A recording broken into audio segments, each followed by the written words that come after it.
12월 5일 목요일 오문범의 오늘의 뉴스점 부산 YMCA 오문범 사무총장 스튜디오에 함께합니다. 안녕하십니까? 어서 오십시오. 안녕하십니까? 정말 오랜만에 뵙습니다. 아 그렇습니다. 자, 오늘 첫 소식 지금 국민들이 계속해서 신경을 많이 쓰고 계십니다. 윤석열 대통령의 계엄 선포 관련 소식부터 알아볼 텐데요. 이제 만 하루가 조금 지났지만 여전히 이 상황에 대한 충격에서 벗어나기는 어렵습니다. 예, 3일 밤 아마 국민들 다 못 주무셨을 것 같은데요. 네. 이게 대통령의 갑작스러운 비상계엄 선포에 인해서 큰 충격에 저도 거의 날밤을 샜습니다. 예. 영화나 드라마에서만 보던 일들이 2024년도 대한민국에서 일어났다.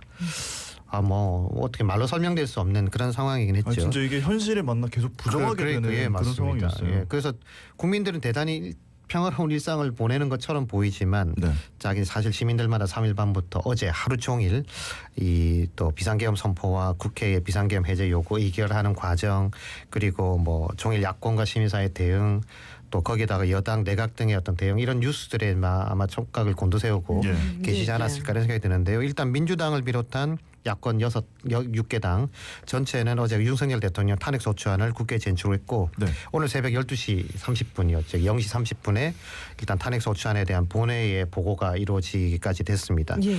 일단 내일 24시간 지나고 나고 투표가 가능하니까 네. 일단은 내일 새벽 혹은 빠르면 이제 내일? 7일 내일 아니면 7일 날 일단 표결을 할 계획이다 이렇게 밝히고 있습니다. 예, 여당의 움직임도 지금 궁금한데 네. 비상계엄 선포가 되자마자 국민의힘 한동훈 대표가 즉각적으로 이 계엄의 부당성을 언급을 했었고, 실제 국회 의결에서도 친한동훈계 의원들이 대거 찬성표가 있었습니다. 네. 어제 아침 최고위에서도 대통령의 탈당을 비롯한 이런 조치를 요구하지 않았습니까? 이 여당인 국민의힘은 어제 이제 최고위에서는 사실 좀 강경한 입장을 좀 내긴 했었죠. 예. 대통령의 탈당, 국방부 장관 해임 그리고 내각의 총사퇴를 일단 요구를 했습니다. 근데 의총에 가니까 또 이 내각 총사퇴와 국방장관 해임에 대해서는 동의를 했지만 대통령 탈당에 대해서는 또 친윤파가 있으니까 거기서 이제 서로 갑론을박을 벌이다가 결론을 내지를 못했죠. 예. 그러다가 이제 갑자기 이제 점심 때부터 해서 대통령실 그리고 여당 그리고 이제 정부 대여정이라고 해서 또 중진 의원들까지 참석한 연석회의가 계속 이루어지게 됐었죠. 네. 그러다가 이제 대통령과 이제 오후 5시부터 대통령과 이제 그 면담이 이루어지기 시작했는데 대통령이 이제 그런 얘기를 했다는 게 보도로 나오고 있지 않습니까? 야당에 대한 경고다. 국민들에게 야당의 폭거를 알리고 싶다. 이게 이 대한민국 국민들의 수준을 좀 너무 낮게 보는 거 아닌가 하는 생각이 우선 좀 듭니다. 그러니까 국민들이 지금 이 상황을 실시간으로 다 봤지 않습니까? 근데 그런 상황에 이걸 야당의 폭거를 이렇게 알려주고 싶어서 계엄령을 선포했다. 그리고 이제 여당은 또 어제 밤 늦게 또 의원총을 다시 열어가지고 기본적으로는 대통령 탄핵에 대해서 일단 반대하겠다는 당론을 채택했다는 거예요. 이렇게 보면 이제 이 여당이 저는 좀 그런 생각이 듭니다. 그러니까 국민들의 인식이나 국민들이 어떤 이 상황을 어떻게 바라볼까에 대한 생각이 전혀 없는 거 아닌가 하는 생각을 굉장히 우려스럽게 하지 않을 수 없는 상황이고요. 또 그 면담 과정에 나온 이야기도 대통령실은 모든 데 이견이 없었다라고 발표했지만 한동훈 대표는 또 국회로 돌아와서 좀 다른 뉘앙스의 이야기들도 했단 말이죠. 그래서 이게 이런 상황에서 처음 상황이 발생했을 때만 하더라도 이게 한동훈 대표가 어느 정도는 이제 포지션을 정한 거 아닌가라고 생각했지만 지금 상황을 놓고 보면 저는 포지션이 되게 애매하다고 봅니다. 그러니까 탄핵을 당론에 따라서 탄핵을 반대해도 이제는 이제 국민들로부터 한동훈은 저런 사람이구나라고 하는 인식을 받을 수밖에 없는 상황이고요. 만약에 찬성을 한다고 했을 때는 예전 유승민 의원처럼 이제 완전 프레임에 갇혀버리는 이런 상황에 어떻게 보면 진짜 진퇴양난에 빠져 있는 상황이 아닐까. 그럼에도 불구하고 이분이 처음 이제 그 계엄령이 선포됐을 때 보여줬던 태도, 그런 태도를 가지고 국민들이 뭘 생각하는지 늘 국민만 바라보고 정치한다고 했으니까 국민들이 어떻게 생각하는지를 잘 인식하고 이 부분에 대한 대처를 해야 되지 않을까 이렇게 생각됩니다. 그러니까 비상계엄이나 이런 거에 대해서 자의적인 해석 이런 걸 하면 안 되고 국민들이 어떻게 받아들이고 있는지 맞습니다. 이런 거를 정말 신경 써야 되는 것 같아요. 네네네.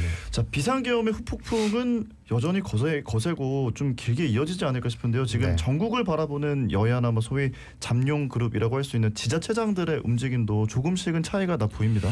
예, 일단 민주당은 어쨌든 누구도 예상 못한 행동을 했던 대통령이지 않습니까? 네, 그렇죠. 그래서 그러다 보니까 계엄을 다시 선포할 수도 있다라고 하는 인식을 분명히 가지고 있는 것 같고요. 심지어는 이제 북풍을 활용해서 국지전이라든지 북과의 무력 충돌도 할 수 있는 그런 위험한 분이다. 이렇게 이렇게 이제 생각을 하고 있는 거고 그런 목소리는 뭐 꼭 민주당뿐만 아니라 여러 곳에서 지금 나오고 있는 상황입니다. 그래서 민주당 내 계엄 상황실을 이제 설치를 하고 또 우원식 국회의장도 당분간 의장실을 지킨다고 하고 국회의원 거의 보니까 지금 국회에 다 네, 네. 상주하고 네. 있는 것 같긴 하더라고요. 근데 국민들 입장에서는 이제 불과 3개월 전에 민주당 김민석 최고위원을 비롯해서 이 계엄 얘기가 나왔을 때만 해도 저도 그걸 그죠. 아이고 지금 이거는 좀 시대에 너무, 이게 네. 가능한 이야기인가 네. 왜 저런 얘기를 할까 이런 생각을 했단 말이죠. 그러니까 대부분 다 이건 기우다. 예, 예. 또 심지어 뭐 평론가들은 뭐 망상이다 이런 네, 표현까지 네. 쓰지 않았습니까? 근데 결국 이런 상황이 현실이 됐단 말이죠. 그러니까 민주당의 우려로 그치지 않을 가능성을 배제할 수 없다라고 하는 부분에 상당 부분 국민들 중에 많은 분들이 저는 동의할 수 있을 거라고 봐요. 이게 어떤 상황으로 이어질까 이런 우려들이 있는 거고요. 또 여당 지자체장들 같은 경우에 처음에는 대부분 다 대통령이 이 계엄 선포가 잘못됐다라고 하는 입장을 뭐 SNS에 올리기도 하고 발표를 하기도 했습니다만 최근에 이제 친 대통령 행보를 보였던 홍준표 대구시장 SNS에 저 사실 어떤 입장을 낼까 되게 궁금해서 자주 저도요. 좀 찾아봤거든요. 네, 네. 근데 안 나오다가 결국에는 해프닝이라는 표현을 썼어요. 그러니까 물론 탄핵 사태의 재발 방지를 촉구하면서 또 여당이 탄핵을 막아야 된다. 그리고 개헌을 통한 대통령이 조기 하야를 하는 게 어떻냐. 질서 있는 퇴진 이런 얘기를 했습니다. 결국 이 계엄령 선포를 갖다가 해프닝? 그냥 해프닝이라고 표현했단 말이에요. 해프닝은 그냥 우발적으로 일어난 일이라고 볼 수 있는데 아니 공수부대를 투입하고 특수부대를 투입하고 경찰을 조직적으로 움직이고 네. 이렇게 했던 게 이게 해프닝입니까? 아니지. 그러니까 이걸 해프닝이라고 인식하는 이 현실에 대해서 너무 대통령을 하고 싶은 꿈은 알겠으나 와 이렇게 해도 되나? 이게 정치인들이 너무 정치적 유불리에 따라 움직이는 거 그리고 지금의 상황을 판단하는 게 어떻게 보면 이해할 수 있는 측면도 있습니다만 이번 사태는 군이 국회를 점령하려고 했던 그리고 국민들의 어떤 권리를 침해하려고 했던 엄청난 사건입니다. 네, 네. 그래서 맞습니다. 이런 사건에 대해서 국민의 시각에서 발언하고 행동할 필요가 있다. 이 국민들이 다 보고 있습니다. 예, 예. 사실 당시 상황을 보면 참 일촉즉발의 상황처럼 네, 느껴지기도 그렇습니다. 했고 네. 예. 그렇게 치부하기는 어려운 문제가 아닌가 싶은데 그런가 하면 부산의 박종철 시의원이 자신의 SNS에 이 계엄을 적극 지지하는 그런 글을 올려갖고 이게 좀 파문이 일고 있습니다. 진짜 황당한 일인데요. 그러니까 예. 아무리 정치적으로 대통령님을 사랑한다 하더라도 이게 지금 할 수 있는 게 있잖아요. 그러니까 이 계엄 선포라는 게 이게 보통 일입니까? 그러니까 45년 만에 일어난 일이고 군부 독재 시절이 아니고서는 상상할 수 없는 일입니다. 물론 네. 헌법에 할 수 있도록 돼 있습니다만 법도 있습니다만 그걸 실행한다라고 하는 건 정말 국가적 위기 상황이 아니면 할 수 있는 일이 아니다 말이죠. 그러니까 이게 그 국민들 입장에서 보면 이게 타당한가 이런 생각을 할 수 있잖아요. 개인적으로는 어떤 생각인지 할 수 있다고 봅니다. 그러나 이게 SNS 올리고 자기가 올리면 다른 공식한다고 일이죠. 하는 건 전혀 다른 네. 상황의 이야기거든요. 그래서 국민의 대다수의 또 지지를 얻지 못하고 있는 대통령이 국민의 이름으로 계엄을 선포한 이 어이없는 상황에 대해서 시민을 대표한다는 시의원님 분이 이런 글을 올리고 이후에 올리는 글도 별로 반성하는 기미가 보이질 않아요. 그러니까 당연히 이제 이 뭐 해프닝이 끝나 이 사람도 해프닝이라는 표현을 쓰고 있는데 그 어쨌든 그런 인식을 가진 사람이 정치를 하니까 이런 어이없는 상황이 벌어지는 거고 지금 이런 상황이 벌어졌음에도 불구하고 당시에 참여했던 그 국방장관을 비롯해서 국방장관은 물론 자기가 이제 사의를 표명했습니다만 실질적인 군부 내에 있는 핵심 그룹들은 하나도 지금 자리를 이탈하고 있지 않단 말이죠. 그러니까 이 민주주의 기본도 모르는 사람들이 정치를 하는 것에 대해서 심각한 우려를 표명하는 거고 또 여기에 대한 본보기를 어떤 식으로 보여줄 필요가 있다 이런 생각이 듭니다. 그래서 뭐 지역 시민사회에서도 박 의원에 대한 사퇴를 촉구하고 있습니다만 정말 본인이 한 일이 어떤 일인지 모른다라고 한다면 당연히 사퇴해야 돼요. 이런 부분들은. 그리고 책임 있는 행동을 보여줘야 되는데 대통령부터 그러고 있지 않으니까 실제 그럴까라고 하는 걱정이 있는 것이죠.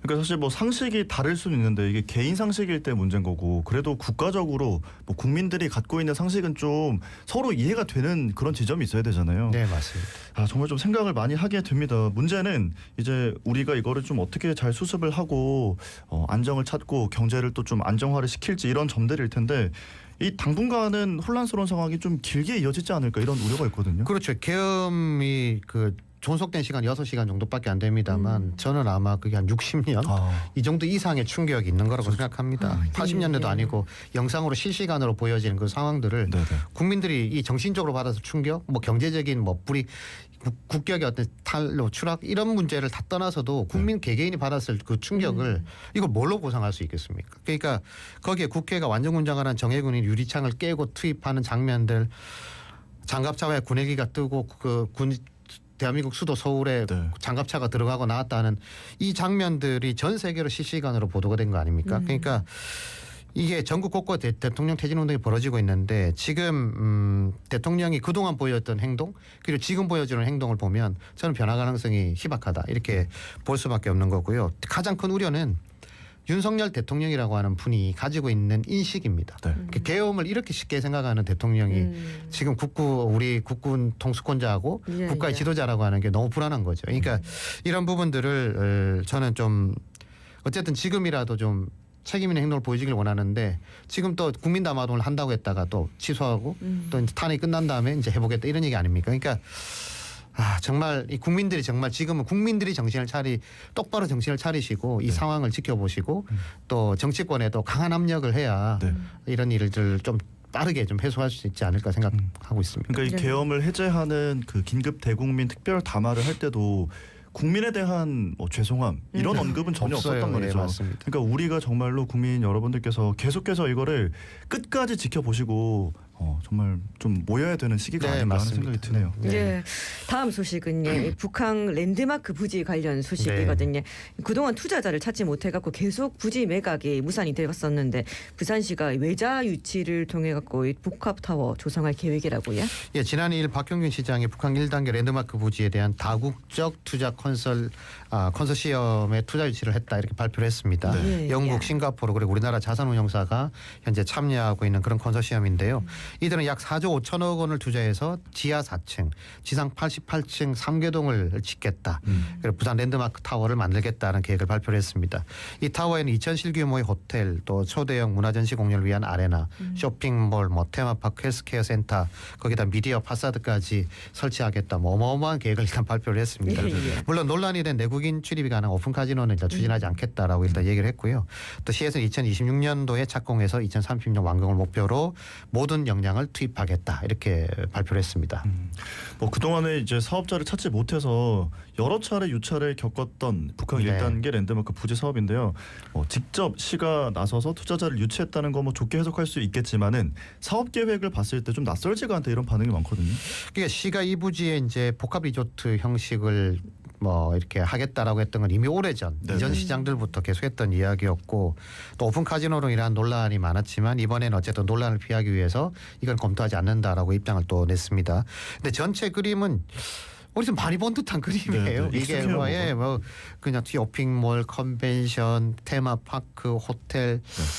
그러니까 이게 부산에도 동부산 관광단지가 유사한 컨셉으로 지금 추진되고 있지 않습니까? 예, 그리고 예. 랜드마크 부지만이 아니라 북한 재개발 사업의 다른 공간과의 연계성이나 활용성을 높이는 것도 필요한데 뭐 물론 이제 오페라 하우스라든지 네. 뭐 이런 것들 또 마리나 시설 이런 것들을 연계하겠다 이런 내용도 나와 있긴 합니다만 이게 다른 시설과 어떤 관련성이 있는지 잘 모르겠어요. 일단 잘 모르겠고 또 이 시설이 들어섰을 때 실제 부산 지역이나 북한의 그 브랜드 가치가 올라갈 수 있을까? 부가가치가 창출될 수 있을까? 그러니까 랜드마크라고 하는 88개층 세계동 외에 뭐가 있는 걸까?